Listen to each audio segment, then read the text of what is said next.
Hello and welcome to the Absolute Game of Nerds with your non-geek, non-nerd hosts JP and Rohan. And we believe this is episode 23. So we're excited. We have a wonderful guest, someone whose intro, um, you know, basically there's a lot of talk going on in the collectible world about Darren and his family and all the hype and I think Rohan can do a much better job introducing Darren and his background. But go ahead, Rohan, and take it from there. So guys, we have with us today Darren of Fantast Comics, and also known with the Selling Superman film. If you're into comics, this is probably, if not the biggest story that's been out there the last several months.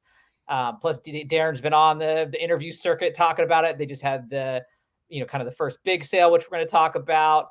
There's also a new trailer to the Selling Superman film, and there's also a 10-minute video on the Selling Superman page about the label that they made with CGC. So be sure and check all that out to get all the context of what's going on. But Darren, thanks for coming on. Thanks for taking the time to sit down with us. Absolutely. It's a lot of fun. I appreciate it. Thank you for having me. So Darren, we usually always kind of start with a kind of comic origin story. So I'm sure most people at this point probably know the story of your father and you guys growing up. Were you at all into comics? I don't know if you were involved at all or completely separated, but did you have your own affinity for comics at all as a child? The sad part is, as a child, no. And the real reason was if people, know the depth of the story a little bit and take the time to watch the trailers and, maybe some of our other interviews, they know that really the film itself isn't even really about collectibles or comics. It's really about a family story, and how my father's hoarding, you could call it collecting, but I don't, affected the family. And so the problem is the way it was done was not a fun environment. It wasn't, joyous. It wasn't something that we were included in. And so I got a bad taste about comics in my mouth. It was kind of one of those things that was so available in some ways, but because of the way it was done, I mean, the example to me, since I learned how to talk, was that comics go in a box in the dark and they're not to be touched ever. Mm-hmm. So that was my lesson of comics growing up, is that you don't talk about them, you put them away, you never touch them, you never read them. And so when you are raised for that to be the message of what comic books are, you can imagine why maybe I wouldn't be as interested in them. I was interested in the stories. I always loved superheroes. Superman was a big, character within our home. And then I learned much more about him in the depths of his powers and his struggles, and followed him. But the fact was that comics, unfortunately, as I was a kid, were not something that I took part in because of those reasons. Okay, so then one question I do have is, what years was your father collecting? Like, was it I that's one thing I didn't know. Like, I know he has a Superman 1, but I'm assuming he didn't buy that obviously off the news. No, he was born in 43, so no, definitely not. Okay, and that actually touches on a question we get all the time, and I think it's been answered a few different reasons, is why we're not a pedigree. Is the answer to that right there, is because he collected in different ways. He wasn't just one that bought the comics, knew, put them away, which is a requirement for a pedigree. And that's fine. I mean, that's their rules and that's fantastic. But the thing was that he couldn't say that. So he bought a couple different collections along the way. And here's the real answer. I don't have a lot of answers. That's the tragic part of this. Yeah. That's part of what the story is trying to do. We have hunted old employees of, the comic store that he frequented in Livonia, Michigan, that is, of course, now closed and the owner has passed away. So we dug some of these people up and got them to do interviews and tried to ask questions about, like, okay, what was my father's mindset? What was he doing? Because he didn't tell anybody. He didn't tell my mother. He didn't tell his friends. You know what I mean? All we knew is he just had a bunch of stuff. And so the problem was that we really don't have that good history. I don't know where the Superman came from. I don't know where the Batman came from. I don't know why he had hundreds and hundreds of certain keys, but not hundreds of other ones. Mm-hmm. You know what I mean? So we're doing the best we can to piece some of it together, but that's really the tragedy of this all, is that we didn't have that information. What have you learned from talking and finding these people? Have they been able to give any kind of insight? Absolutely. I mean, we've learned certain things and I've heard certain isolated stories. So I do know this. I do know that he started having a lot of interest when he was in law school. He went to U of M Law School, and he started having interest in that era. So that would put that in the late 60s or the mid late 60s. So, but he didn't have any money, right? He's a college kid. Yeah. So, he was certainly buying, off the stand. I mean, 10 cents, well, at that point it would be what, 15, cents or whatever else. So the point is that, he's certainly doing that like everybody else, but there wasn't this massive ability to go out and acquire big grails of the past or anything like that. I do know that he got the Superman sometime in the 70s. I don't know exactly when. But all the other books, where did he get all the other books, and why did he get so many copies of some of the biggest keys out there? Why do we have 5 Fantastic Four ones, right? But we only have 5 copies. Yeah. Why do we have that? Why do we have 4 copies of X-Men? Why do we, but why do we not have an action one? I don't know. I mean, he loved Superman. That was his guy. He had every Superman all the way up, right? And in order. He didn't collect in order a lot of his stuff. That's part of what we're dealing with now. So you could go through a random box and you could run into an Archie right next to a Batman, right next to a Flash, right next to a famous funnies. No rhyme and reason. These stuff was just shoved away and preserved and not touched. And like I say, it just hoarded. And the amount of boxes, I mean, this occupied like 5 rooms of our home, multiple, I mean, top floor to ceiling, not displayed nicely like, the nerd cave there, I mean, that's cool. I mean, we've done stuff like that where we have this stuff, we display it, cool covers. The answer is now I'm quite into comics, and it's not just because of this process. I started getting into it with a friend of mine, the main guy that's my right-hand man in this, Brian, my best friend, and he collected comics all throughout. So I started, slowly getting into that when I was separated from my dad's story. And then, when we started unboxing this stuff, you're going to see some funny videos in this, and segments in this film of us unboxing like 13 copies of like an FF48. You know what I mean? And yeah, you said on the one interview with Phil and Theo, it was like we had I remember it was like 8 giant size X-Men ones. You're like, we submitted. Well, no. Get it right. It's 13 copies. 13, 8, 9, 8. Yeah, 8, 9, 8. So I was like, and there was like is that ridiculous? 8, 9, 8. 8, 9, 8. Yeah, and then the others were like 9, 6, right? Like something. Oh yeah, the lowest grade was like 8, 5, and we laugh and we make fun of it, like, oh, get this crap comic out of here. But it's funny. It's funny. I mean, of course we don't feel that way, but the thing is that it's so ridiculous. That what we are doing is having that kind of fun with it, because that's what's supposed to happen, right? Yeah, that's what's supposed to happen. It's crazy. Like, I enjoy just following you guys and just like, you post X amount number of this key, and it's just like, whoa, like it's. Well, I've had to slow down on that. To slow down on that. And the reason I've had to slow down on it is, it's all in good fun. And, we'd never want to come out like we're showing off. I mean, it's not about that. I'm very humble in the fact of like, this isn't because of me. I'm not cool because I'm posting this right now. This is because I had a crazy dad that was like not paying attention to us and put the stuff in a box for 50 years. Okay. But the thing is that what I'm doing is like, I can make posts, and what'll happen is people will be like, you have so many of those. Can you please sell me one? Why don't you sell me one? Can you please sell me one? It's like, we don't know what we're doing with everything yet. You know what I mean? Right. So the problem is when I do that, sometimes it does backfire. So it's double-edged sword. I mean, we want to keep people interested. We certainly, have the people that are like, man, I look forward to when you post. It's just so ridiculous. I'm sitting there, drinking a beer and just laughing to myself. I'm like, look at this. This is crazy. That's what we want. We want people to share in the journey and not be like, well, you should totally give me one because you have 20, And the thing is that, I've actually responded to some of those comments, and sometimes I'll be like, why do you feel that way? Is it because it was inherited? Like what, if I inherited 20 office buildings? Yeah. Do I give you one? Would you just say, give them free rent? I mean, like, I don't know. I mean, it just makes not a lot of sense in my brain. But the thing is that we are being very fair. We're using multiple outlets of distribution. You know what I mean? We're not just giving everything to Heritage in any way. We sell with local dealers 100, 200 to 1 to Heritage. We only sell graded books at Heritage that are, of duplicates. We're not selling anything major quite yet. I mean, I shouldn't say that. We've sold a couple other big books. Obviously, the Batman was the big. But the fact is that, yeah, I mean, it's weird to navigate this, because no matter what I do, you'll run up against somebody that thinks you're doing it wrong. Yeah, You I know? mean, Yeah, that's the world we yeah. live in. You're not going to avoid that. And I think, you know what? You guys totally deserve to extract some happiness out of this story, and you know, you guys do with it as you please. Before we go further into this, so when you started with your best friend, Your what best friend, is that the filmmaker, gentleman? Well, okay, so that's cool to kind of do a little who's who. The great part about this is everybody's friends. That's what's awesome. Okay, and the journey has been making friends and or carrying existing friends, providing opportunities for existing friends. So the filmmaker is Adam Schomer, and he went to high school with me. He was 2 years older. We played very competitive soccer together. And I knew him. He went away to Cornell, became an engineer, you know, all the good stuff, and then decided, you know what, I'm not digging this. You know, I want to do something in the film world and everything.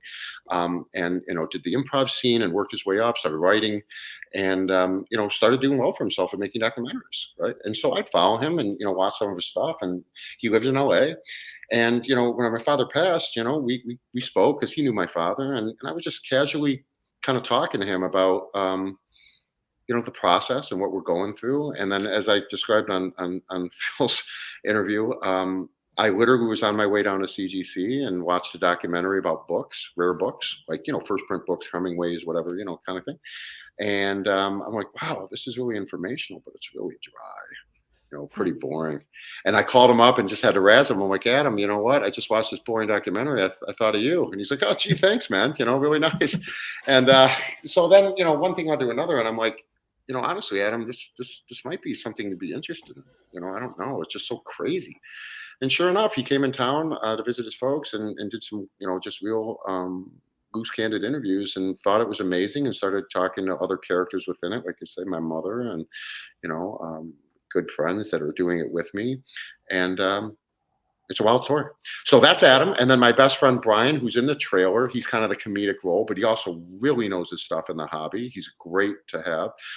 He's very involved in pressing and cleaning and blue light stuff. So he leads up that whole thing for us. And, you know, the biggest part about all this is you have to trust the people you're working with. Yeah. Mm-hmm. You know, that's huge.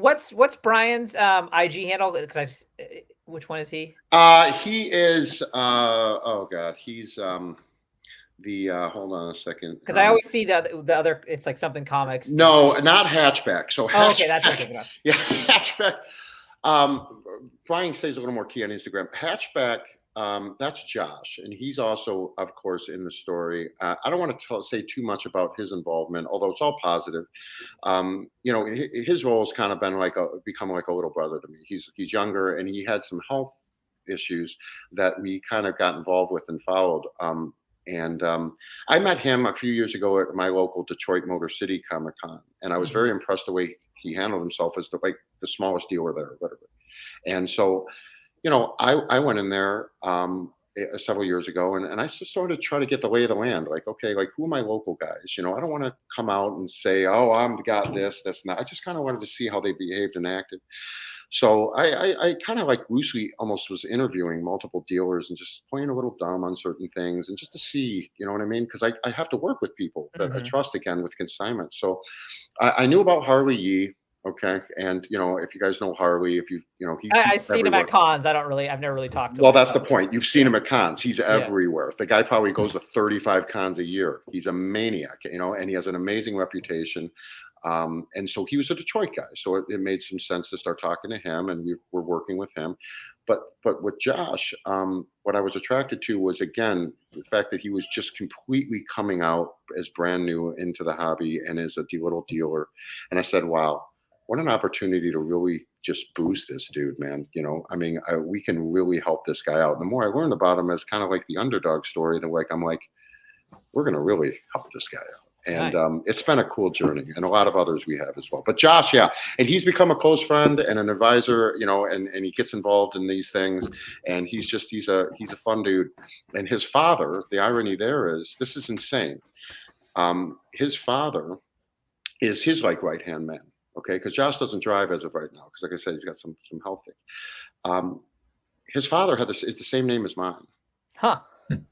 And I found that out at that con, and I was like, no way. It's meant to be. Is the universe speaking to me, right? And my father's name was Dale. It's not like my father's name was Mike.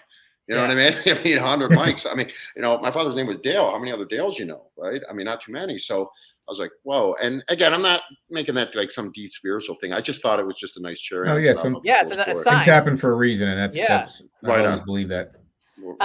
So what I wanted to ask real quick. So when you got into it with your best friend, Brian, what were the comics that you got into? Well, of course, I have to admit, and I might get hated on this. So I love business. I love entrepreneur. I love, being an entrepreneur. I've sold multiple businesses.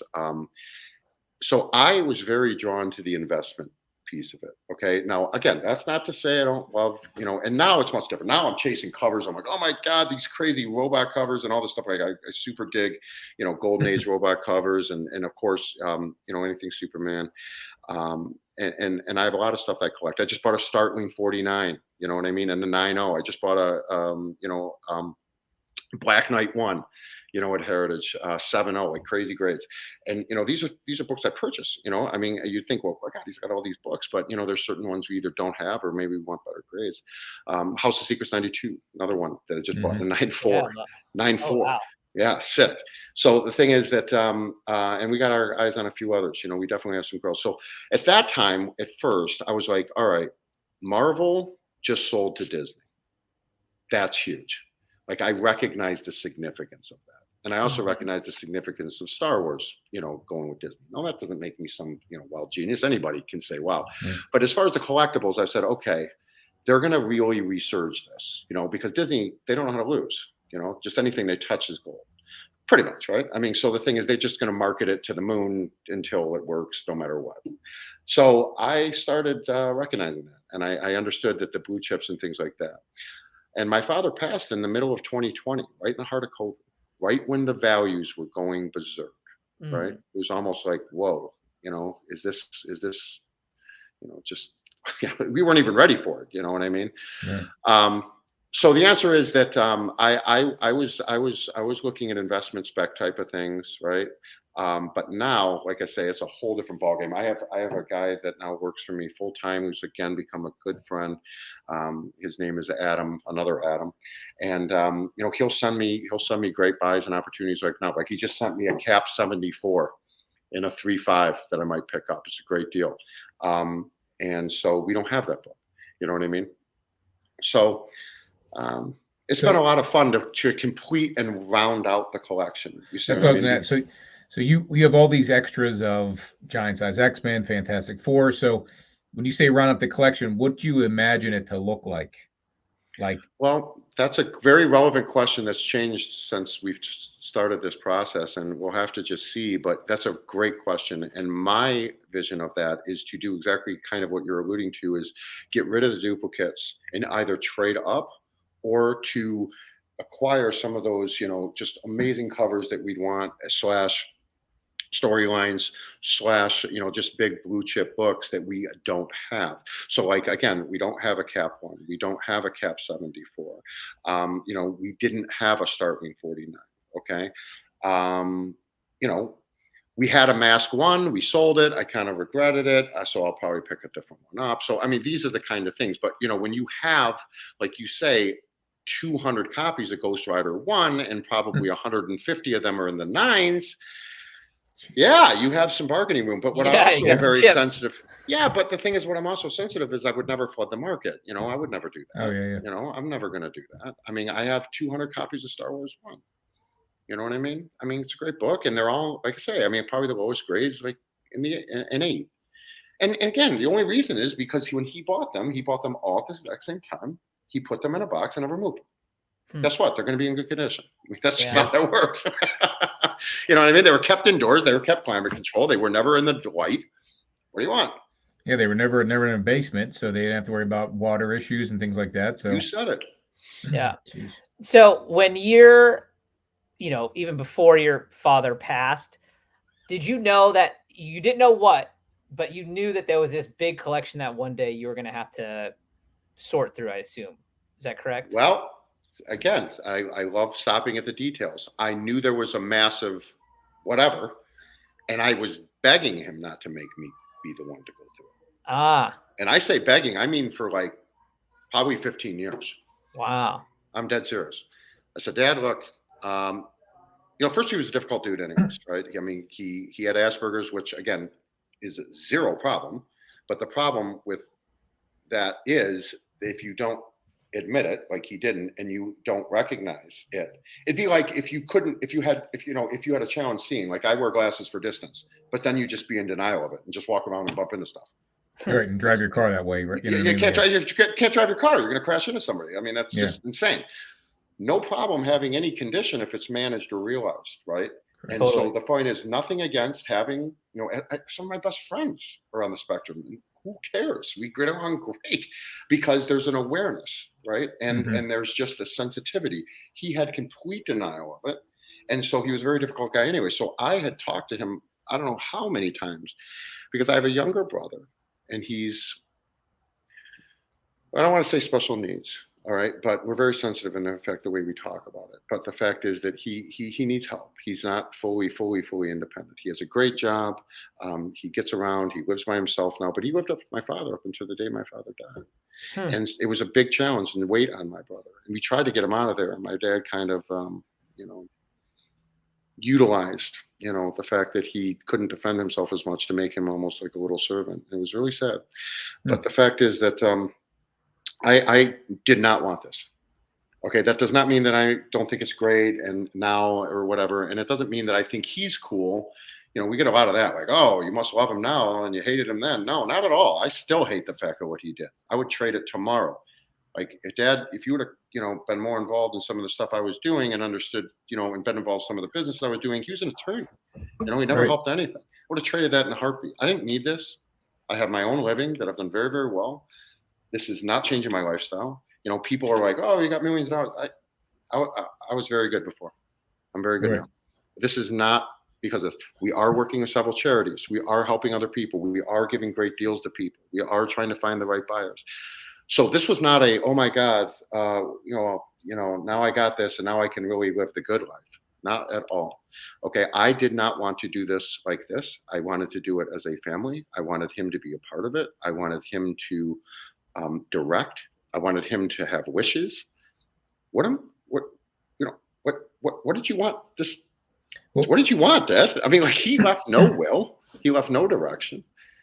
That's not the way to inherit something like this.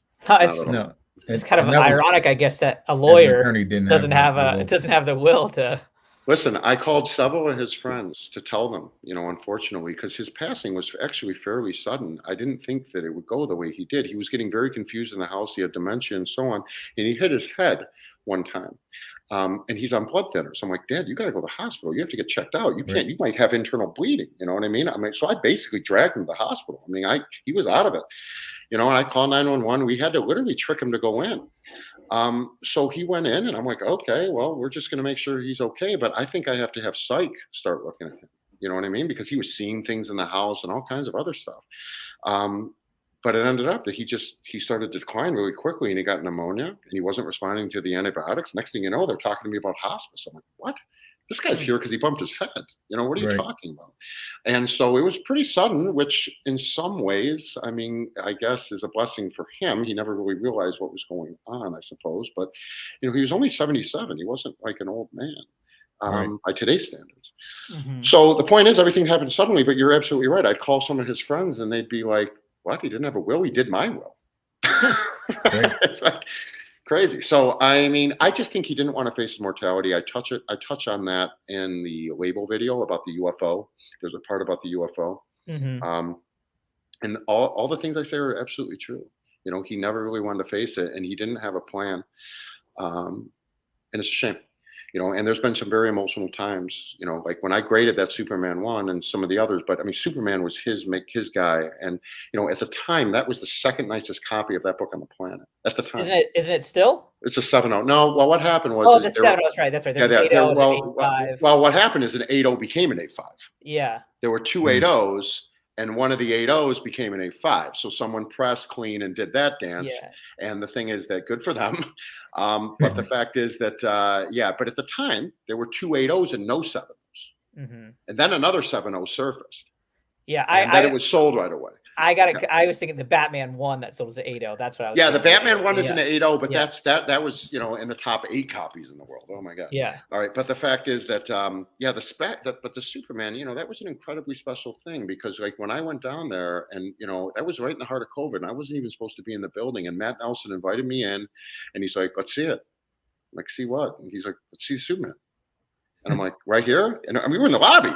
Like masks on, the whole thing, right? This is one where he whipped the Superman out. I mean, I had a bunch of other books too, of course. And so I'm like, okay, we're going to do this. All right. So he wanted to see it. He was like a little kid about it. You know what I mean? And in a good way. And, he measures it and he's looking through it. Of course, counting the pages. I'm nervous as hell. I'm like, oh my God, this guy's like flying through this book. Of course, he knows what he's doing. Right. And, it's like having a doctor do correct, surgery. Correct. Oh, he knows what he's doing, but still. Hey, listen, man, I was there. Maybe Adam get mad at me for saying some of this stuff like before the film, but I was there when they put the Superman in the new holder, which means they had to open it in front of us. And I'm like, not even looking, and all I hear is like, oh my God. But anyway, the point is that he does the whole thing right there, and he looks at me and he says, "Nice book." And I look back at him and I go, "It's nicer." At the time, the next nicest after the 2 8.0s was a 6. And I looked at him and I go, "Nicer than a 6, nice book?" and he just looks right over, big smile, and he just puts his hand on my shoulder. He goes, "Congratulations." He goes, let me do a couple things to it, whatever. Okay, that means ching, right? I'm like, you do whatever you want to that book, but at least we knew it wasn't trimmed, right? It wasn't restored, right? All the major things. It was complete, right? Mm-hmm. We knew how nice it looked. It presents incredibly well. Yeah. I mean, we have him on camera saying this looks nicer than what it is. In fact, the label video has him saying the same thing about that Batman. He's looking at it and he's like, this looks better than that. Okay, well, presents really well. Isn't there a way they can give a excuse me, a grade and then add in that it has better presentability to it as well? Isn't there like a you're talking about that QES thing? Yeah. QES. Yes. I think that just like verifies that like this is an 8.0 and it actually presents like an 8.0. Because like you see some of those books, like if I displayed it in a sunroom and it faded over time, it still has the same grade on it, but it doesn't present as that grade. So I think the QES just verifies that this. Okay. Because like CGC's thing is they don't guarantee the grade. They guarantee the authenticity of the book. But the grade can change because you could fling the slab like a Frisbee and then ruin the book. Oh, right? Exactly. But if he's looking at it and saying it should be higher grade or looks better, then what were the graders' notes that why it was a 7.0, not an 8.5? Well, and that's trust me, listen, we are having those exact conversations right now, because when you have those, like for example, we have 2 ASM 129s that are both 9.6s. They have and we have other copies too, but those are our 2 top, no 9.8s.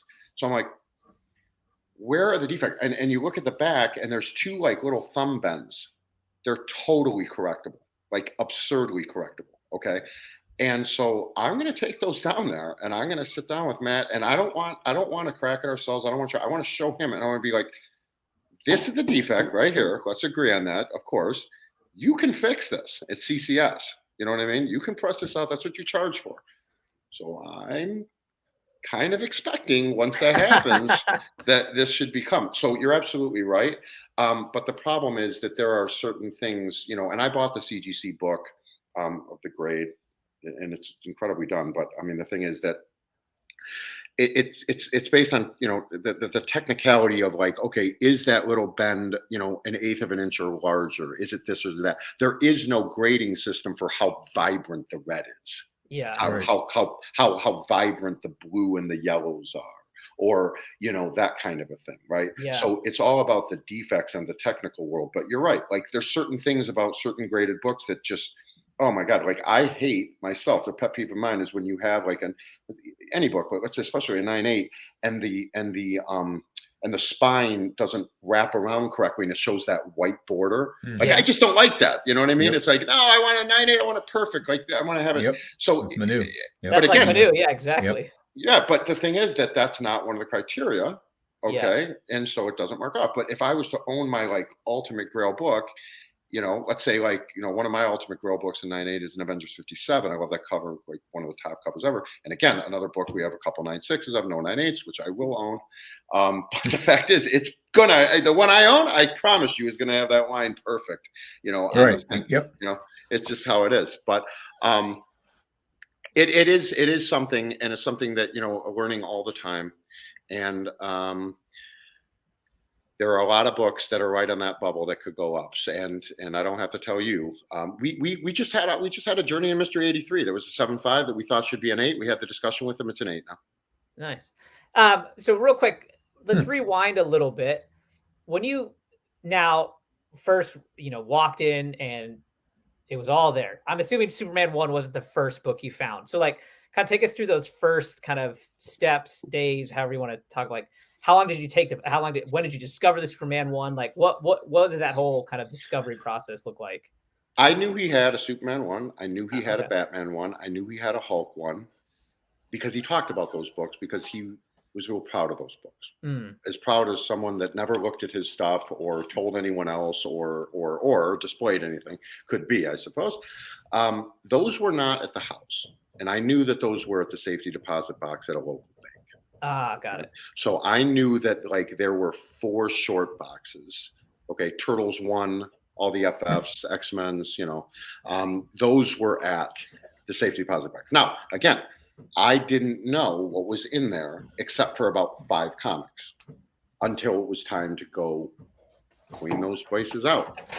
And know that it wasn't anything like, well, he's gone, the next day we're at the bank. I mean, it was weeks and weeks and weeks before we even thought about getting around to it. Okay. I mean, and so the thing is that, but there was that day. There was that day where we cleaned out the safety deposit boxes. I brought the stuff home and I had Brian over, and it was, oh my God. Yeah. And unfortunately at that time, we had no clue we were going to do a movie. I still don't even know how we're doing this movie at times. I know what I mean? It wasn't my idea. It was Adam's idea, the filmmaker. So we didn't document any of that. It would have been cool to do, but we didn't. But yeah, that was quite insane. And I think in certain of those cases, it was like, okay, this is something way beyond, this is one of those collections that's once every, couple decades or whatever. I mean, the complete, I don't know if there's different pedigrees. I know there's a difference between pedigrees and what they had to all be bought on newsstand. That's the difference between a pedigree, or like the church pedigree and your dad's collection. But I think that's such a ridiculous way to put a collection like yours not in a pedigree status just because it wasn't bought in the newsstand. Like, it's a complete collection from one person. I prefer it. I like our designation. I honestly do. And that's not sour grapes. Because here's the thing, pedigrees don't get their label, man.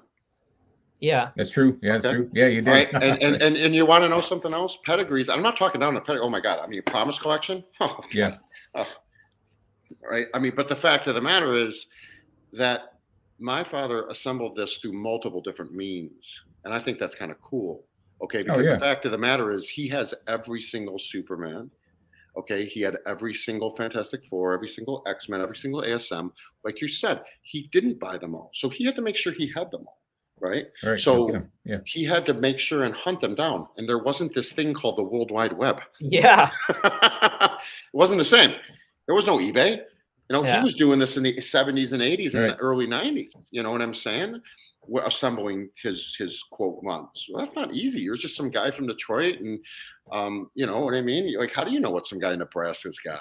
Right? I guess newspapers, I mean, they have their ways, of course, and the various books and the advertisements and so on. But I mean, he bought several different things. And I think that that's more of a hunt than just going to the store once a week and putting things in a box. And again, nothing against the pedigree collection at all. But the fact of the matter is that he was methodical. There was a lot of effort that he had to do. Now, we didn't see it. We didn't get to enjoy it. It was all kind of passive to us and hush hush. But it had to happen. I mean, we see the result of it. Yeah. I also enjoy what I think it was yesterday you may have posted. So JP and I have talked about, if we had a Fantastic Four 1, if we had an AF-15, I would never feel comfortable just like put it in the mail to CGC to grade. I would just like, but buy buy a plane ticket, fly it down. And you do that. Like, you've got your black suitcases. Yeah. Or your black suitcase. And so how often, like, what do we talk about here in terms of going back and forth there? Because you're in Michigan still, right? Yeah, great question. Yeah. So the black case has only been used once because that's for graded books. So we took that down to get 10 books with the new label when we got okay. So, but I will take, I take down at least a short box at a time, usually 2, because they go in the carry-on. So it depends if I have a traveling partner with me at that time, either my wife or a friend or something. And so we will take about 300 books at a time. Now right now we have a huge amount to take down, and we also have a bunch that now we need to reslab with the new label. Okay, so there will be a driving trip involved. So we'll question on that: why wouldn't CGC just come to you? Great question. Well, when we great question. In the beginning, they were supposed to. COVID.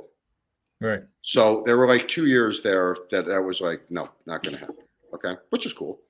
But they do not grade on site. Now, what I still want them to maybe do, and I'm going to talk with Matt on this. Okay. And by the way, CGC has been incredibly supportive about all of this.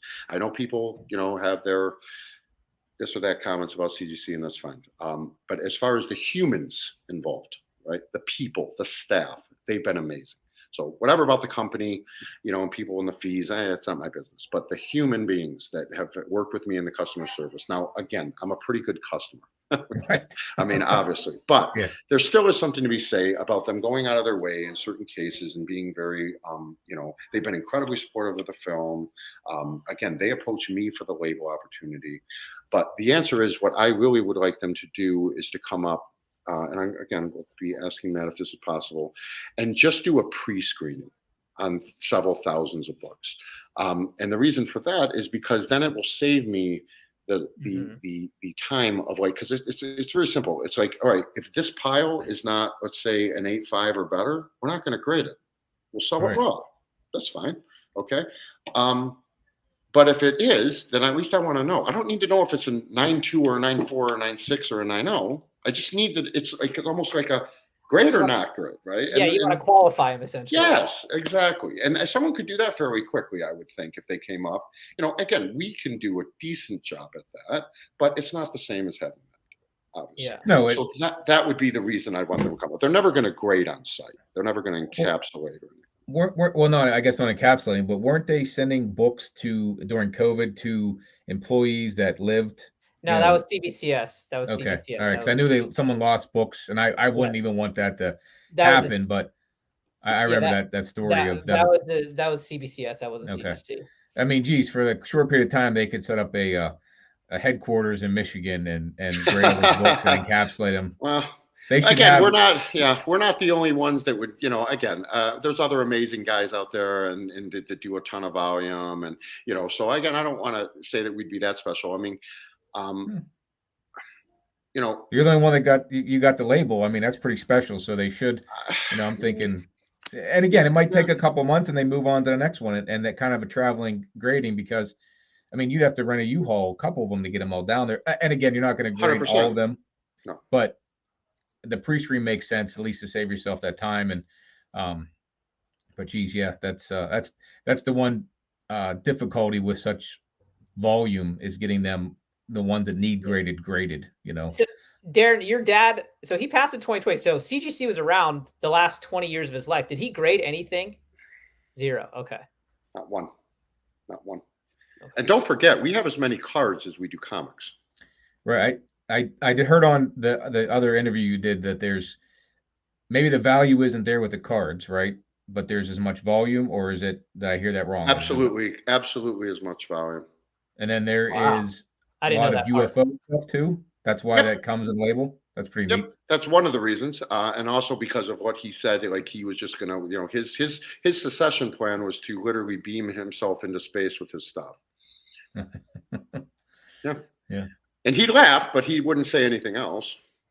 So if you asked him, Dad, what's your plan for this? Like, it's okay. I'm just gonna, beam around his face. And ha ha ha, but never said anything else. So the answer is that yes, UFO books, World War II books, massive collector of both. Haven't even started to even think about looking at that stuff at the moment. Sports cars, I'm not that connected to sports cars. I don't care about them that much. I mean, I respect them. Oh my God. I mean, I certainly realize. Okay, but that's just never been my passion. Comics I very much can identify with. The artist and collecting the artist, and I love art in general in my life. Like I have a lot of art in my home, and I respect it, and I can't do it. I think that's why I like it so much. I am incapable of making a stick figure, but the thing is that I identify much more with comics and their stories and their art, and just the way they told different tales through history. I mean, it's amazing, as you guys well know. I mean, looking at books from different eras, what was normal and what was acceptable. And nowadays you're like, whoa, no way did they do that, Yeah, so, I in the last year, both JP and I have a giant size X-Men that we've each acquired. And mine's raw. And so when I got it, I read it. And there are definitely some things in there that you're like, this would not be okay today. And that's only in 75. Yeah, exactly. Right? That's from 1975. Yeah. Go back to 1940. Yeah. And go back to the 50s. Yeah, I found an old, I think it was Air Force number 4 or something, and the way they portrayed, the enemy back then was terrible, Listen, man, I got a Marines 1. I mean, I feel horrible laughing but the reason I'm laughing because it is so absurd. Right, and it literally is this American guy chasing a Japanese, like literally looks like a midget, of course, totally yellow, around islands with like the little pitchfork at the end of the rifle. I'm like, are you serious? And then they have, of course, Superman fighting Hitler, whoever, and of course, Captain America. Didn't the government like ask the comic book industry to like really play up these like caricatures of the enemy? Oh yeah, they had to demonize them. Yeah, which I can't answer that, but I mean, it is propaganda. I mean, for sure, they sent these things overseas to the soldiers and everything. So I mean, listen, I'm not saying it's wrong. It's just that stuff will never happen again, and I think that there's some responsibility of preserving that. It really is. It's history. I think that's the neat part of looking at the old ads in those comic books. Look at any comic book from the 70s. That same guy's on the back cover. I forget the muscle guy on him. Yeah. He's on the back cover. Then there's a guy that looks like that guy too. Yes, I know exactly. That teach you how to draw. Yes. He's on that back of every cover, but it's just seeing that the ads, the back cover, what was said back then, what was okay, and sort of just the good part about history is you don't relive it, but you learn from it, right? So that's totally. And I don't know if I'm saying that right, but that's essentially knowing what the history was, and that's what comics have, and there's more to them than just like a baseball card's just 2-dimensional or 3-dimensional front and back. The comic has the story, the art, a lot of stuff to it. So one of my favorites though is like there's like one that has it's like a diet pill ad, and it's eat this pill and do whatever else you want. You'll be in great. You could get back then. You could get that little belt you could wear and you lose weight. The belt just shake and you lose weight, right? Of course. Well, even the depiction of the guy getting sand kicked in his face at the beach, you know what I mean? Because he doesn't have muscles. I mean, that's absurd. You know what I'm saying? So the thing is that it's just like, there's so many things like that.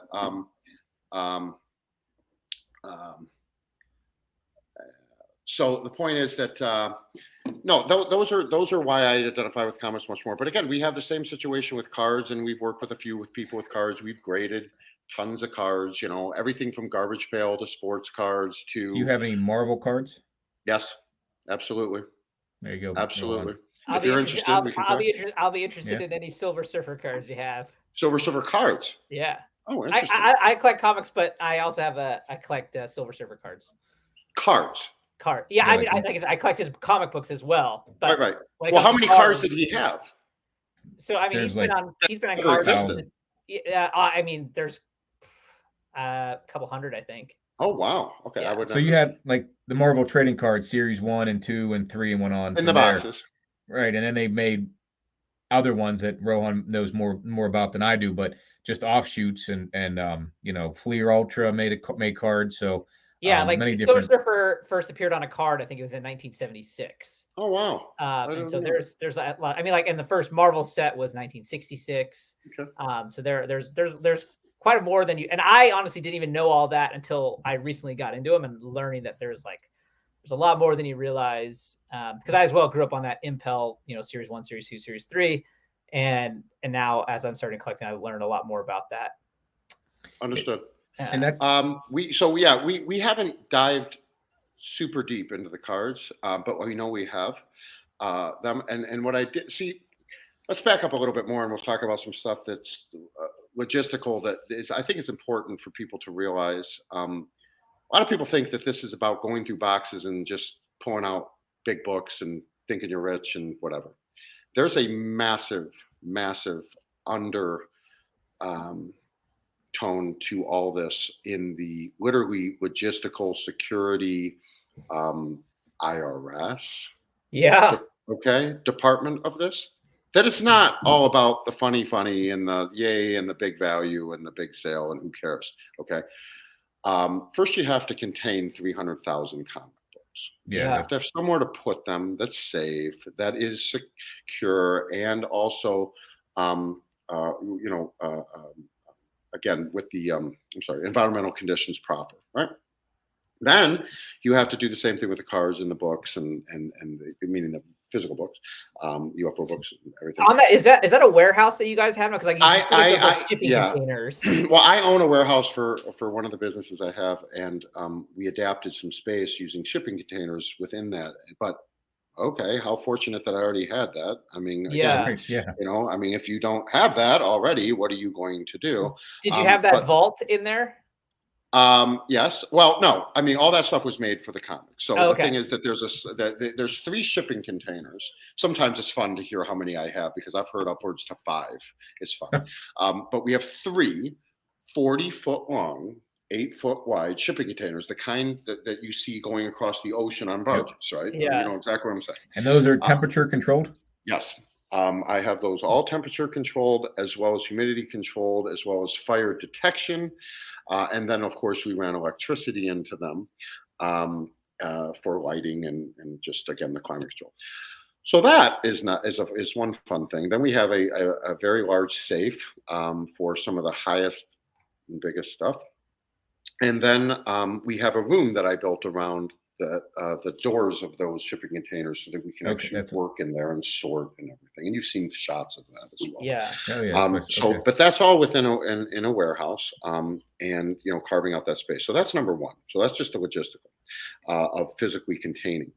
Then you have to document, because it's very important to understand how these things come to be. You can't just sell these things and just put the money in the bank and think you're done. There's a process. And part of that process involves what's called a step up in basis. So if you inherit something, I don't care if it's a comic book, a house, or anything, you are able to claim the basis is 0, which means that if it you get the value the day of death. Let's just say you inherited a house that's worth $300,000. Well, you inherit a house that's worth $300,000. Whoever left it to you passes. It's worth $300,000 on the day of passing.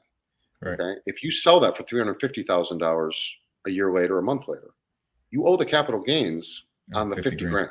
Mm-hmm. You owe it on anything above and beyond what the value was at that time. Sounds pretty simple, right? Yep. It's not simple when you have a million individual items. Yeah. Well, the thing of it is they're going to do the date of death. So your dad died at 2020 August. So, the boom happened not too long afterwards, but there were some inflated prices at that point. What was an X-Men 77 worth on August 6th, 2020? After you answer that, answer what a 78 was worth. Yeah. Right. Answer what a 79 is worth. I'm not being a smartass, but I think you know. No, but that's the thing. Like it's every item. You can go back and historically find what a stock was worth on a certain date, but a comic. That's right. Now you're going. Now you're where you're at. Yeah. See, that's where you're at. What was a Batman 1 in an 8.0 that hadn't sold for 10 years worth on August the 6th, 2020? Right. The volume isn't there. You have volume in stock that you can, that trade, and that's you can see it there. There's not enough volume to say, that one at 8.0 sold for X, and therefore mine's worth that. Right. So all you can do is your best. But you still have to document it. You still have to have a process. You know what I'm saying? Yeah. Real quick, just on this kind of tax conversation. If you did nothing with the books except kept them for yourself and just like looked at them and, you know, enjoyed them, we'll say, would you have to do any of that? Zero. Yeah. Okay. That's It's only hey, it's the mafia, man. They only want the money when you make some. Yeah, so they weren't going to put a value on the comics and for the estate purposes. Well, no, you're right about that too. That's a whole different thing. So that's another thing. So there is an estate tax on any estate totaling. Okay, now it's changed. I'm sure it's changed, but at the time of my father's death, 11.8 million. Okay, and that's for anybody. It's not nothing to do with me. So if the first 11.8 million in an estate is non-taxable by an estate tax. Estate tax is different than capital gains. Right. Estate tax is different than capital gains. So if you're under the 11.8 million, which I have no idea. Is that the joint? Because the thing is, you have what's that? Is that joint? 11 million joint? Husband and wife? From one estate, from like if your father passed. But when you mean joint, you mean like your parents were divorced, so your dad. From my understanding, there was a certain amount a husband and wife get the combined amount because you can but they're not husband and wife. Right, so you can you get a higher benefit that way. Well, but the thing is, so they were, and my mother wanted nothing of these collectibles ever at the time of her divorce or otherwise. She didn't care. My mother didn't care about money at all. Now she has all that she needs, and I'll always make sure that, regardless of these comics. But the fact is that she's not a materialistic person. We've had that's what's triggered me the most on the trolls. You know, you get the trolls, but you say what you want about me. You bring my mom into it, dude. Come to Michigan. Come to Michigan. We'll talk about it. Okay. Because the thing is that you don't know what the hell you're talking about. So the thing is that she wanted nothing to do with them then. She wants nothing to do with them now. Not in a bad way, in the sense of like monetarily. Okay. She's excited and proud of how we're sharing them, how we're impacting people, how we're doing things like this. Okay. Because this is totally opposite what my father did. Okay. If this interview, any one of your viewers finds it interesting or fascinating, that's cool. Okay. And my father was all secret and hidden and private and didn't share and didn't let these impact anybody. So that's what she's proud of. So the answer back to the inheritance thing is these are all just, I don't want to take up the time with this too much, but just know that it's a very involved process that is more than just like, wow, this is a great book, let's sell it for a bunch of money. Okay. There's a lot more involved than just that. And again, it's not about, you don't hear me sitting there saying, oh, I have to pay some tax on some stuff. No, that's fair. That's anybody. Okay. I mean, no one likes it, but that's the world we would find. It's great. What I don't like is the fact that it's the daunting task of the individual items. Like, I mean, it's almost impossible to keep track of what are you out of your mind? I mean, like, you know what I'm saying? I mean, with the letter of the law is if you sell a $15 comic for $20, they want the capital gains on $5. I mean, that's the letter of the law. I'm hoping you're listening, but I might not be doing that on every $20 comic. Okay. All right. But I mean, come on. I mean, that's just unbelievable. So, I mean, the thing is that if someone really wanted to, see how much fire there was with the smoke, it wouldn't be fun. Yeah. And that's just something to realize. It's a daunting task to keep track of all that for the federal purposes. The estate, I mean, you essentially, when you probated it, you were the only heir, you and your brother, I'm assuming. Correct. Yeah, there's no problem on that end. But you still have to give them a list. Right. So it's cart and horse. What's the collection worth? How do you know? How do you know how much the collection's worth? What do you have to do? Go through it. Price everything out, and that's and okay, price it, but what? You have to grade it. Yeah. No one's gonna say like, oh, I think this is a 6. They don't care what you think. You see what I'm getting at? Like, then the cost to grade them all and all. It's just a daunting task. It's insane. So the thing is that a lot of people there, and that's another thing that people get me on, is they'll be like, well, what the hell are you grading all this stuff for? And blah, blah, blah. It's like, dude, I have to on some of this stuff. Most of this stuff, anything big. Yeah. I can't just tell the government or whoever, the probate court, they're like, oh, this FF, I think it's a 3. They don't care what I think. They want to know what an independent appraiser thinks, and that independent appraiser is going based on what the jam grade is. Mm-hmm. Of course. Same if you had a Picasso in your house or any other painting. Yeah. Is it real? Let's figure that out first. I mean, and then let's figure out, what condition it's in, and so on and so on and so on. You have to have it appraised. It's a That's- massive undertaking. This whole project is insane. It's why I have such resentment for it. Again, it's very easy to look at the fun pictures and say, "Wow, you found 10 of those today." What does that really mean? Like, what do we really have to do for that? Okay. And then what are we going to do with it? And again, I'm not boo-hooing the fact that it could be worth nothing. But if it was worth nothing, it'd be very easy and they just go in the trash. Yeah. Right. So 2 questions on the collection then real quick, Darren. Did your father collect all the way up to 2020? So did he collect modern stuff? No. Okay. No. He stopped so the comic book store that he frequented and became kind of like part owner is, again, fuzzy. He did have equity in the comic book stores. That closed in the very late 90s, maybe very, very early 2000s. I lose track exactly. So he kind of stopped right then. So I would say our latest stuff is very early 2000s, maybe 2003. Something like that. Okay. So that's really where everything kind of stopped. Yes. On the comics and the cards. Now the UFO stuff all the way up to the day he died. And then what was I say? So shoot, I just lost my train of thought. Yeah, there are 300,000 books. Ish. Have you yourself looked at all of those, or is there like still a third left, or what, So again, going back to the not fun part, I had to make sure there were no, and I'm not being funny when I say this, there weren't any more Superman 1s hidden in there. Okay. Seriously. So I can say with most confidence that we've identified all the giant size X-Men's and all the Hulk 181s, all the super obvious books.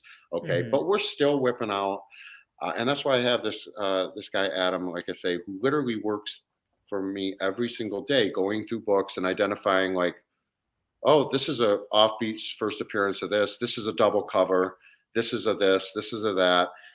Stuff that wouldn't be as obvious originally. Some of the weird golden age stuff that is just like, whoa, oh my god, so that's still being done. But yes, there was a very fast effort to make sure there wasn't any like massive insane keys that we didn't identify in every single box. Now there's the fine-tooth comb effort, which is still going on. Yes, but I mean, when I say still going on, like he'll whip out stuff like the Mask One was found that way. Like we didn't identify it at first because I didn't know what it was. So I thought it was a neat cover, but I didn't know it was like.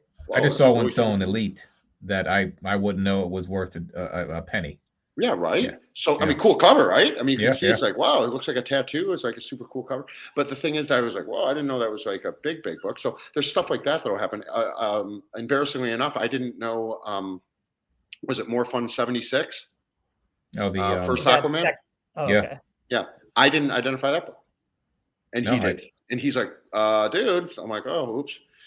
Because again, I just didn't know. And I didn't look up every single book in Key Collector. You know what I'm saying? We were going through this. It's hard. So that kind of stuff's still going on. But yeah, there's no way we're going to find a hidden another copy of Hulk 1 or something like that. That's not good. So Darren, you said that you've had many businesses, you've sold many businesses. Yes, Has this become your full-time business at the moment? Absolutely not. In any way, shape, or form, even close. Not at all. Not even a little bit. I have stuff. I have a company that is probably, that I'm involved with that's going to go public in the next couple of years. I mean, there's big things to worry about. This is not on that. Awesome. That's awesome. This is not on this level. Okay. So then so you guys just sold, or, now it's been, a few weeks, couple months, the Batman one. How did you decide like that would be kind of the first, kind of big, was there any like how did this process evolve? Like, you've obviously still got the Superman one. When does that sell? Like, kind of take us through that. Awesome. First of all, the Batman one is the second largest book in the collection value-wise. Okay. Was that we know of, but I'm pretty sure. Second one, and I'll just say it straight up. I don't like Batman. He's not my guy. I don't dig him. All right. Yeah, I don't dig Batman. We can go into it or not, but I don't care. But he's not my guy. I mean, it's cool that others like him. I don't like hate on him, but he doesn't have something here for me. Okay. So that was another thing where emotionally I wasn't connected to that book. Okay. And we wanted to come out with a big splash to really celebrate the label, right? To create a lot of awareness around it. and say, okay, here's the Fantast collection if you're not familiar with it already. And we're very proud that we were given this opportunity for this label. And what better way than to have just like a poster boy book anyway, right? I mean, without the label, it's big news when a Batman 8.0 goes up or a book like that. And then Heritage was incredibly helpful in the marketing of that, which you can imagine it behooves them to do as well. But they didn't have to go as out of the way as they did. They have a really great catalog, which some of the other auction houses do too, like Hakes and so on. But they really did a major spread for us on advertising that book, and the label, and the fact that there was going to be a film around it and everything. So it was kind of a calculated move in the sense of like, okay, we really want to, it's time for us to really come out with some awareness on the collection. Here's a major book, literally the second largest book from it, and with the label, and in a character that I have no problem passing on. Again, respect to the book, respect to Batman 1 and its significance, but again, I didn't have an emotional attachment to it. Was there a reason that you guys, so in a few weeks, we're going to interview Vince, who runs Comic Connect. And we interviewed a couple weeks ago, Steve, who runs Comic Link.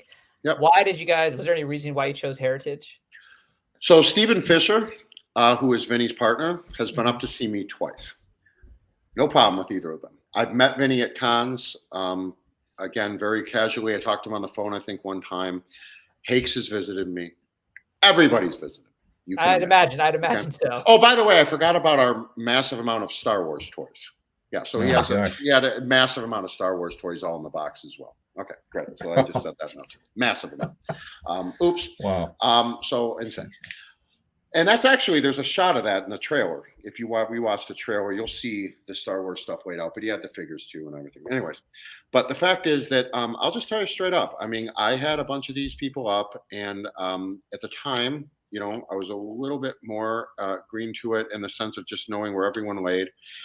Heritage was incredibly accommodating. Their customer service was fantastic. My personal rep and then the VP that I deal with are both amazing people. They've been, again, incredibly supportive of the film. I knew they were the largest, the dealt in collectibles. So I just figured that they, if anyone would have the depth and the bandwidth. And I also, at the time, was looking for someone that could represent the entire collection. It's not just comic books, right? So the thing is that Comic Connect, right? What are you going to do with my Babe Ruth? Yeah. What are you going to do with my Mickey Mantle 53s? Okay. And so the thing is that I wanted someone that I could work with as a total partner. And again, not to say Heritage is the only one, but that makes a lot of sense. They kind of pull a lot of water. Yeah. Okay. And they had the ability to encompass me as an entire collection a lot better than like a Comic Link or Comic Connect, in my opinion. Now, with that said, Metropolis was a household name in my house. My father knew who they were.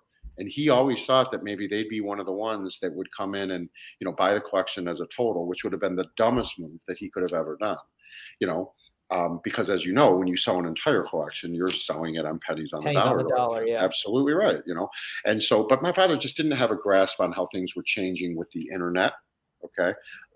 With grading, you know what I mean? He knew of it, but he really didn't understand the significance. He didn't understand the concepts of the census. You know what I mean? We have several books that are highest on the census. You know what I mean? I think that's really cool. I think that's cooler than having a 9.8 or something. You know what I mean? That's very significant. For sure. It's just super profound. And so the thing is that he had no awareness of that. Okay. But that's the answer. Heritage treated me incredibly well from day one. Not that anyone didn't, but I felt that they had the most depth to deal with us in the entire collection. Toys, cards, everything. Even when I get to the books. Even when I get to the UFO books, I mean, they have a whole department for that, right? And the whole department to figure out, like, okay, like this is a rare one, this one isn't. So, one-stop shop, that's the biggest. Kind of made sense. Yeah, makes total sense. So, I want to ask one question, and I don't mean to offend anybody or disrespect, but were you upset at all that they put up the Batman one in a sale with a Tech 27, 6.0, a Batman one that was a 7.0? There was also a Batman one that was a 1.8. Yep. Like, did that upset you at all? Like, not at all. We had multiple meetings with them about this. We were very aware of what was going to happen. I knew that those books were going to be in those auctions before anyone did, meaning like the general public, because we had the discussion. You know, and the fact of the matter is that that was another thing I was very impressed with. You know, and we had sold many books through Heritage already, right, before this, you know, just not with the label, and you know, they weren't always technically from the collection as announced. Okay, so I'd seen the way they conduct themselves that way, but I was very aware that it was a Batman heavy auction, and there was debate on that both ways. Our take was that since it was such a heavy Batman auction, that you would have more Batman eyeballs on that auction, which should be a good thing for everyone. Okay, everybody knows the 8.0 is better than the 7.0, and everybody knows that if you want a Detective 27, there it is. Okay, but the answer is that having a very Batman strong auction. No, I mean, I obviously wouldn't have liked if there was another 8.0 in the auction. That'd be insane, and they would never have allowed that. I will say, I did think that the 7.0 was a 6.0 until the auction. I didn't know it was a 7.0. I was a little bit like, it's a little close. Yeah. And the reason that was a problem, maybe, is because, see, the higher grade one goes first. So there's a philosophy. I didn't want this to happen. I didn't want someone to be like bidding and be like, that 8.0 is getting a little bit high. I'll wait for the 7.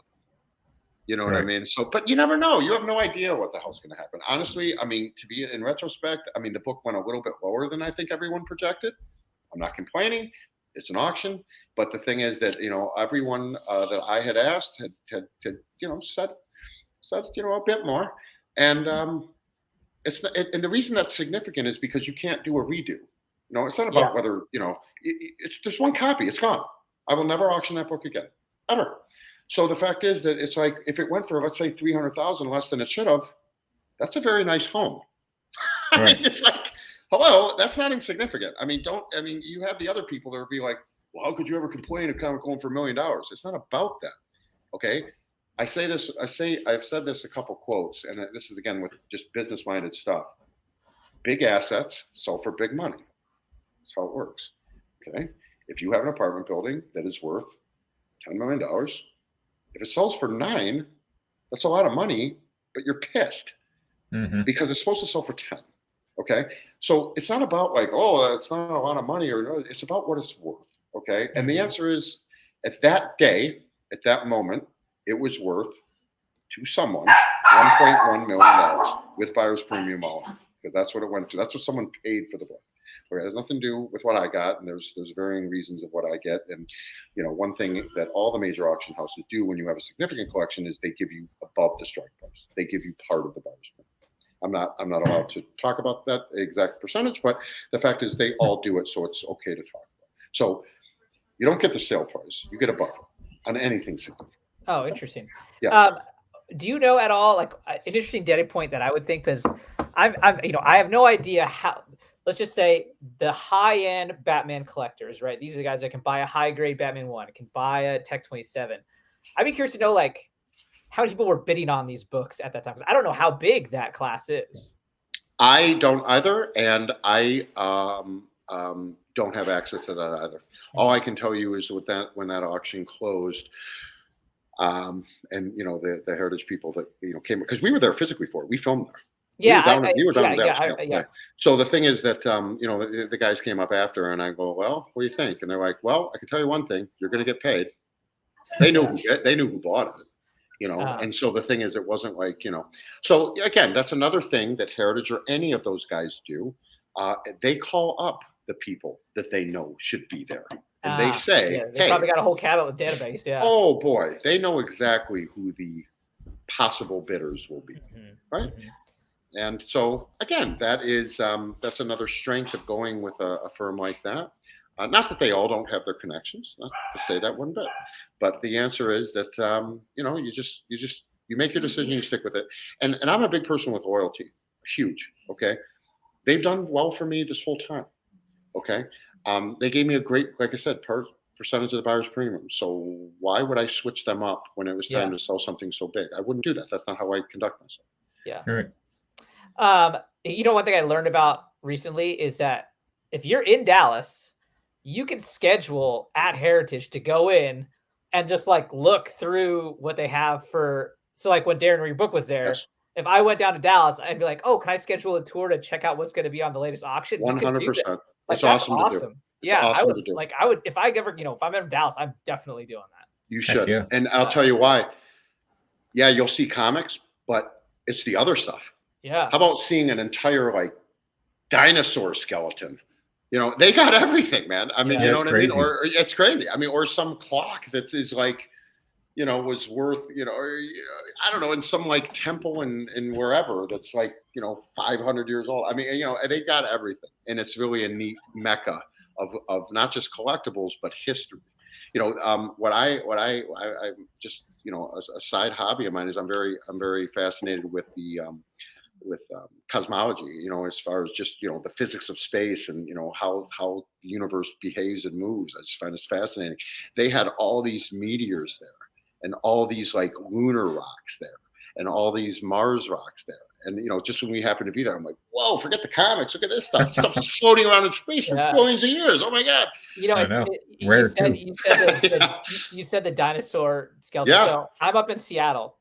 And so Microsoft was obviously founded out here. And so there's a number of Microsoft like OG executives that are all in the area. So if you have a boat, you could go out on Lake Washington and you can cruise around. Like, you can cruise by Bill Gates' house.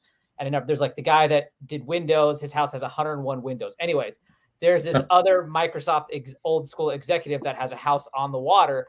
And from the water, you can see he has got a full T-Rex skeleton. Why not? In his like lobby. It's freaking incredible. Why not? Hey, you may have bought it in Heritage. You don't know. Yeah. Where else do you go to get these things? Yeah. Yeah, right. Sotheby's, Heritage. I mean, whatever. Yeah. So yeah, I get it. I mean, it is fascinating, the amount. But you know, this is something that, you know, people talk a lot about, and they use the word spend. Okay, and they'll be like, I cannot believe someone would spend that much for a comic. And again, my business brain always picks up, and my investor hat is, and to me, that's kind of like saying that you spent money on gold bars. Exactly. Yeah, 100% with you.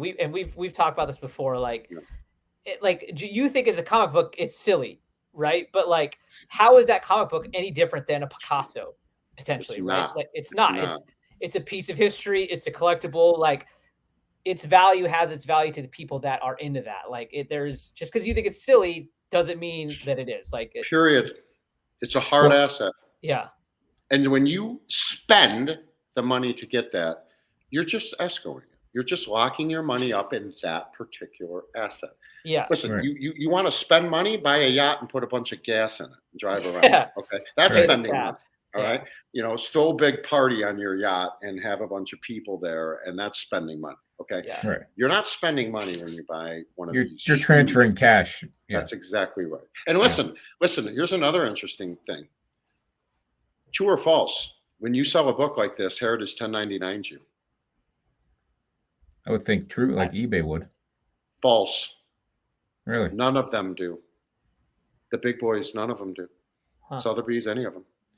And I'm not saying anything sexy here. This is just common knowledge. They do not 1099 you.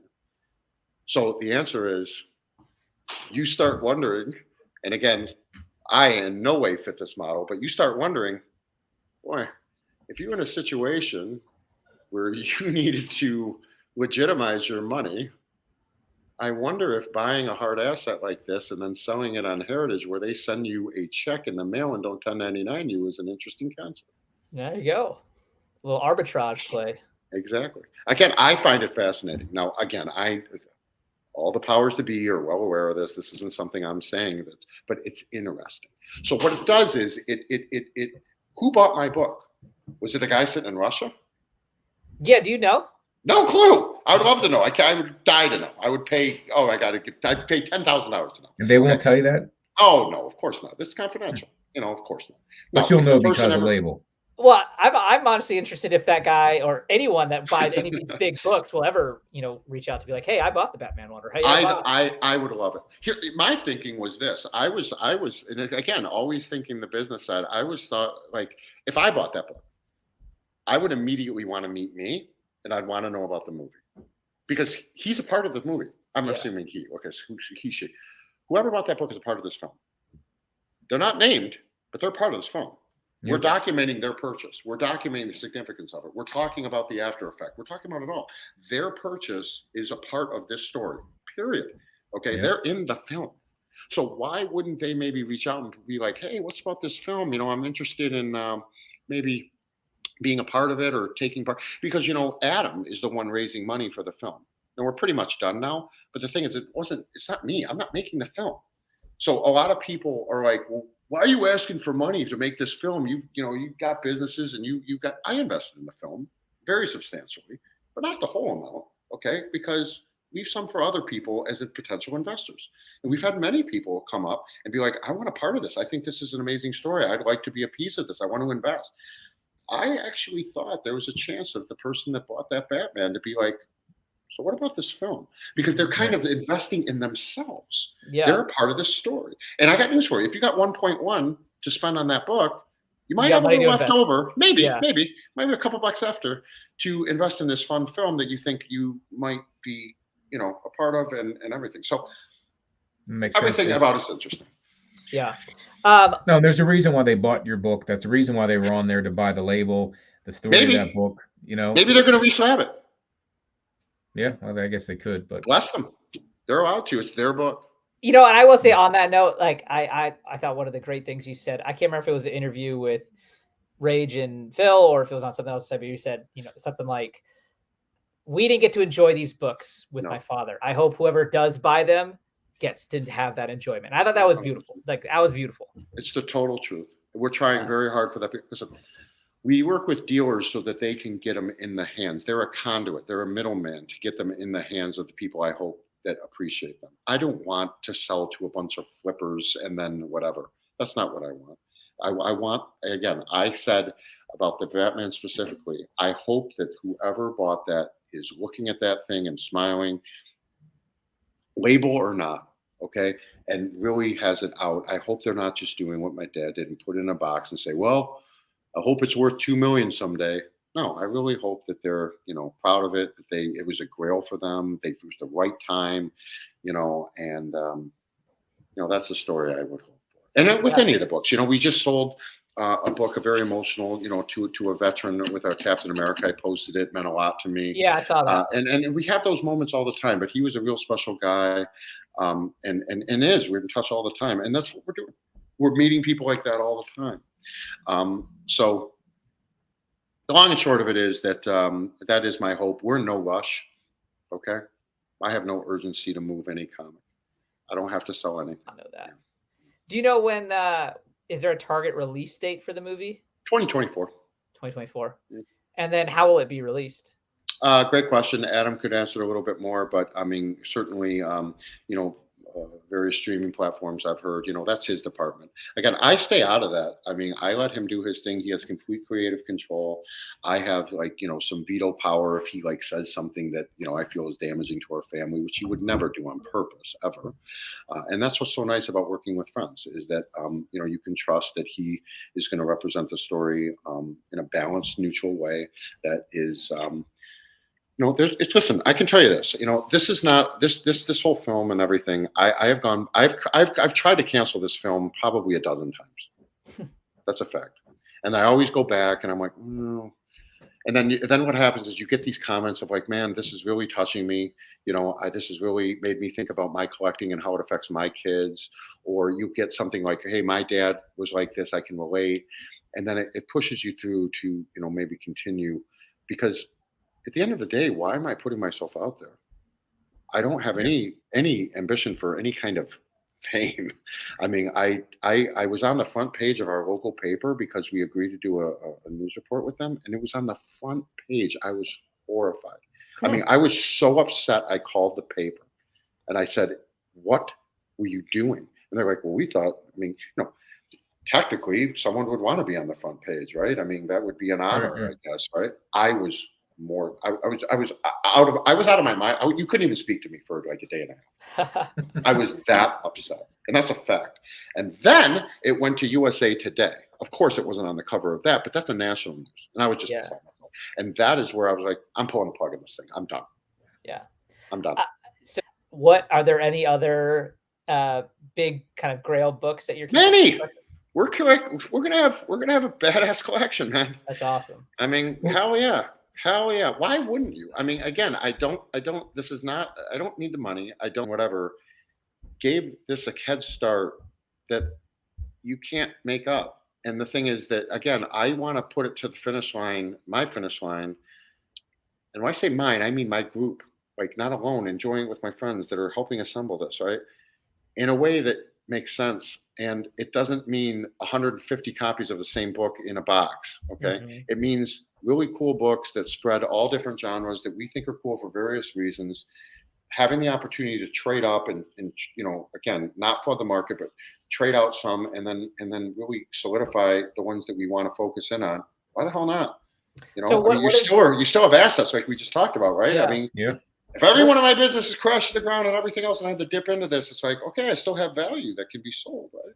So then tell me, what is the ideal end result for, are you going to have like an ultra nerd cave at your house with all these mega grails? I don't have many books at the house because, again, security. I do have several that I display at the house. I will rotate them occasionally. But no, I mean, we have a very nice display in our room, but it's not large enough. I mean, we need to come up with a better way to display more. It's a great question. Yes, sir. There's a guy not too far from me that did pretty well in a certain industry locally and sold that business for, let's say, $100 million. Sure. He was a big collector of various different items, and he bought a bunch of buildings and built a bunch of buildings to display all of his stuff.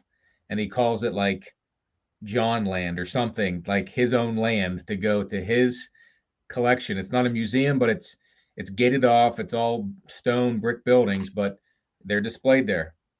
And if people want to go in and see it, that's where you go. And like you have your set up there with the storage containers, maybe someday, you set up Darren World with all of your, or Fantast World with all those to be viewed as a museum in a sense. If once you get that collection how you want it, right? Maybe that's the way to display it. I don't know. It's yours to decide, but just an idea. You know what? I think part of the fun is not knowing, right? Yeah. I think that's part of the fun. I think the part of the fun is not knowing what we'll do exactly and being able to pivot on a dime. And you want to know the real end of it? It doesn't matter. It doesn't matter. I mean, again, it doesn't matter. I mean, this is all just luxurious conversations to even be having. We're all so fortunate, aren't we, to be able to sit here free as can be, discussing over the web through different parts of the country about these books that we find significant for whatever reason. We're incredibly fortunate. I don't try to lose sight on that. Sometimes I do. Because I get caught up in the and then I'll like reset myself and be like, are you seriously worried that you got on an airplane to go on a vacation and you missed the last part of that auction for that comic book that is totally not important that you own? Like, I mean, I've caught myself in those moments, like, because that's why I have the Startling. I was bidding on the Startling and I missed the live auction and I missed it by like $300. And I said, son of a bitch, I'm going to own this book. And so I went on a quest to do it. But the point was that the fact that I was even a little bit mad for like a couple seconds, I had to really process and be like, look at all the levels that your life is okay for you to be worried about this little stupid robot cover from 1949. Like, are you out of your mind? And with a little grade on it that says X, because someone says it's that nice. I mean, it really gets down to that level of humility. And so again, I would never want to lose sight of it. So I think the answer to your question is we'll see what happens. I mean, are we going to have, I have rental properties, I have stuff like that. I mean, am I going to create why not? I mean, hell, I don't know, but then I don't want something that, is going to be painstaking and, constantly nervous about security or otherwise. So it has to be a balance. Yeah. So you talked about how your father shielded you from this hobby while you were growing up. You have kids. You've stated you have kids. Are they into this at all, or not at all? And they're my stepkids, although I consider them mine. I raised them since they were very small. I would do anything. They are my kids. But the fact is, no. Unbelievably, they're not. It's 4 of them. There's 2 girls, 2 boys, and for whatever reason. We intentionally did not expose them to the film because we Yeah. didn't want any kind of negativity, if there could, because I get enough of it myself. Yeah, totally. Yeah, but the fact is that they're aware of it, and in fact, it was fun because I just was explaining to the oldest daughter the other day, like, just like we were talking about the other minute ago, the ASM and those little bends, and I was explaining to her the difference. I'm like, hon, if this goes up to a 9.8 from a 9.6, it's a difference of $20,000. And explaining that concept. And and again, there's still a little bit of a deer in headlights because for someone outside of it, like, wait, what? Why? Right. Like who cares? Like what? All right. So it is interesting, but I do want them to understand, and what we're doing and why. But no, they're not into they're on sports and stuff like that. And no, but they really haven't shown a great interest in collectibles. Well, here's my question, and I was thinking about this as we set up this interview some time back, and I think we all as collectors go through this question. So your dad collected for as long as he did, and no one saw it, and he had no plan for what to do with it, right? So now you have an idea to take the collection and turn it into something else, right? Into the books you want. Your kids aren't into it. Right. So what happened? What's your plan for what the longevity? Who sells your collection? Do you sell it? Do they sell it? What do we do with these books when we're no longer into it or no longer able to collect? Like there's a tipping point where it becomes someone else's problem. Yep. And if you're still around, you tell them what to do with that collection that's yours. Or if you don't, then they do what they do, right? Most people wouldn't be doing what you're doing, which is crazy that this much effort has been put into it. And I think it's awesome. Obviously it's tremendous.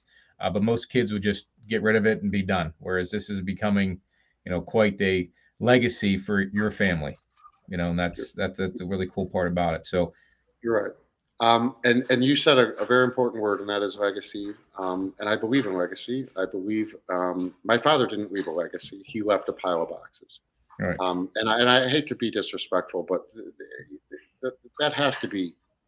I don't want to sugarcoat it. Okay, he didn't leave a legacy. He left a pile of boxes. And he had no clue what these were worth. I'm telling you, he had absolutely no idea. Okay. So he wasn't doing this for me. He wasn't doing this for his loved ones later. We talk a lot around here about generational wealth and things that are being done, and setting things up so that they can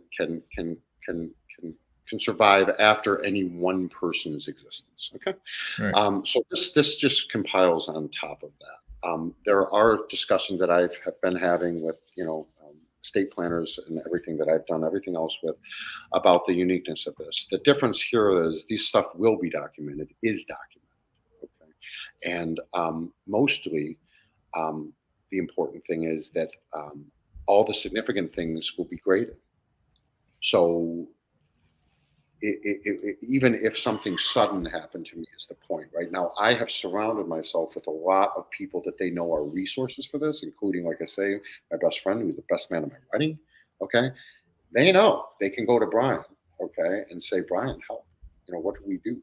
Okay, and the answer is that things have been written about how that should go and everything as far as the value dispersion, but as far as the how do I sell it, where do I sell it, all that, a lot of the hard stuff's been done. Right? As soon as you grade it, you inventory it, that's a huge piece in and of itself, right? That I had not.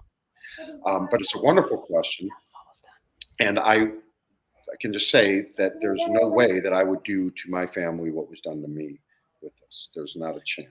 So it will be very documented. Hopefully I'm not going anywhere in the next few years.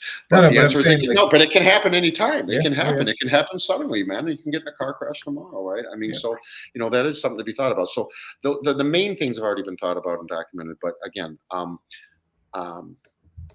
I would expect them to liquidate most of it because they don't have the personal connection to it. But I might be surprised. I don't know. Yeah, that's the question around is that, let's say you live a long life, there's no nothing to worry about in the next couple of years, heaven forbid, and at 80, 90 years old, what do you do with the collection? That's you're going to amass something that you want to how you want it to look, like a painting. You painted how you want it to look. All I can say is that there's already started, but there will be many more discussions, family discussions. Mm-hmm. And that was lacking with me. There weren't those discussions. It was, shh, no, we don't talk about that. No, don't worry about it. We'll worry about that later. No, always like that. It's going to be the exact opposite. In fact, they'll probably talk about it more than they want to, because I'm going to bring them together time after time and say, now listen, we have a really fun opportunity here. Should we start selling this stuff? You guys want to be a part of it? You want to be in the excitement? You want to go down to Dallas and root on the auctions? You want to have fun? You want to, what do you want to do? Does that sound fun, guys? Is that what we're supposed to do? But again, there would be choices. But I think for now, I think that it would be nice to assimilate, some of the things that, I would like to step back and say, okay, Dad, you started it, I finished it, in a way that was really complete and really respectable. Positive. That's what I plan to do as of right now. Now, listen, 5 years from now, I could be like, you know what, I'm sick of this. It's all, but again, I intend to get it to a point where it can be continually, observed and enjoyed and shared. What I don't want is to continually have to, tell people, well, no, we don't know what we're doing. And no, I don't know if I have 10 of those and whatever else. So it's a little bit hard getting credited on that level, but, I understand people are looking to complete their runs or their grails or whatever, and they look at me as an outlet for that. I can't blame them. I mean, again, it can get a little bit, try to answer every little DM, right? But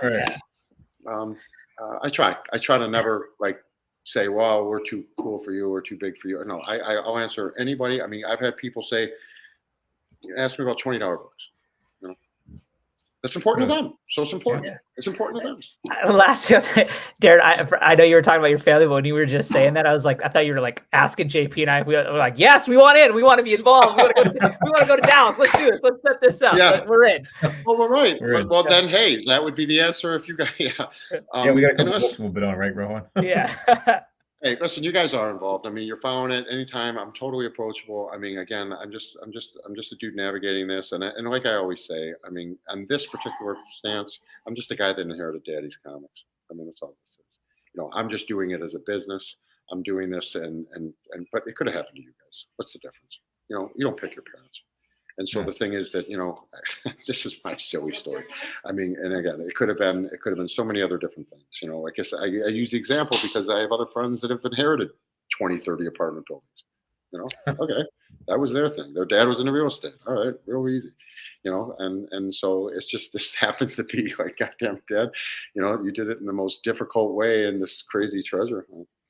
Yeah, but I couldn't imagine. I mean, obviously the size of the collection warrants the type of media coverage, I guess, for the collectible industry and what happened during COVID and all that. So as crazy as it came about, is it's turning into something tremendously cool, and the negative into a positive, I think, is what you're doing with it, and I think that's totally. Really and there's no matter what any of us did, there's always going to be the haters out there. Fuck them, right? I think you're doing.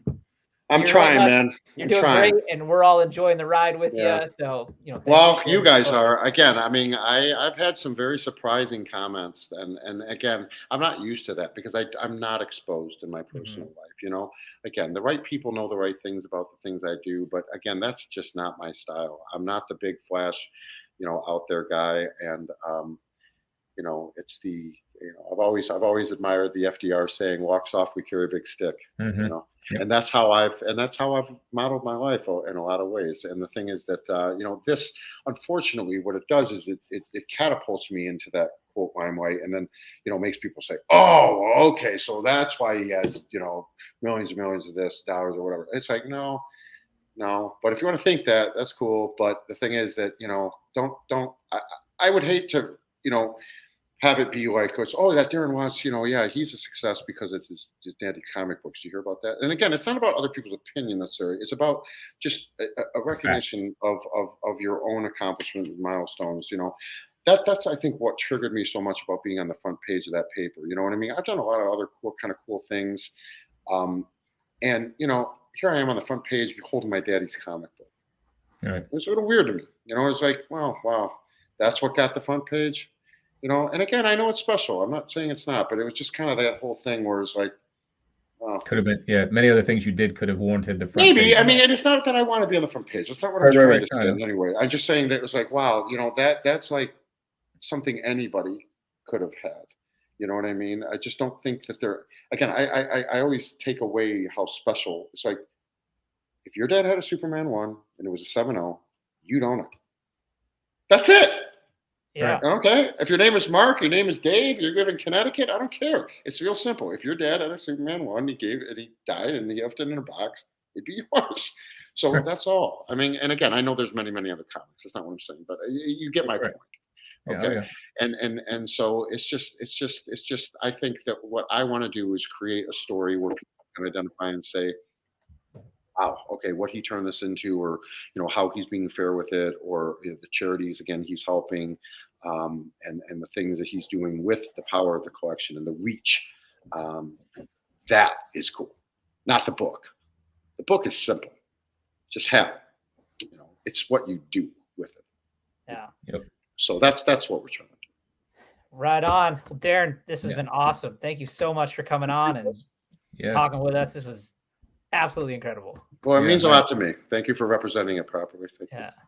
Yeah, no, I thoroughly enjoyed it. Information's great. I think it's a unique story with a great positive arc to it. You know, like Tony Stark from Iron Man to Endgame, right? It ended. I mean, the way it ends, it was perfect. And as you're taking your dad's comics and making something positive out of it, I think that's just great. So yeah, thank you. We're really trying to do that. That's the focus of it, and we're trying to stay very humble on the. That's awesome. We will be following you on IG, on Heritage. Love to talk to you again sometime. Maybe we'll see you at a con one of these days. I'm on the East Coast. You're more Midwest, but maybe we'll run into each other someday here soon. So I don't know if you guys are going to San Diego. I'll be there. I think we're actually, I think we're going to be on a panel. I think we're going to be on a panel there. Adam again is doing that kind of stuff. He does all the PR stuff. So I just show up. And, you know, and stuff like this. And again, we've done a bunch of these, but I enjoy every one of them because it's just hanging out with cool people, man. We're just shooting it. Yeah. We would love to have you on again down the line as things evolve further. But yeah, this was fantastic. Anytime. Yep. Thank you, guys. All right, Darren. Take care. Appreciate it. Thanks, everybody, for watching. Don't forget to like, subscribe, and we will see everybody on the next podcast, whatever number that is. We'll get it right. Peace out, everybody. Peace out. Later.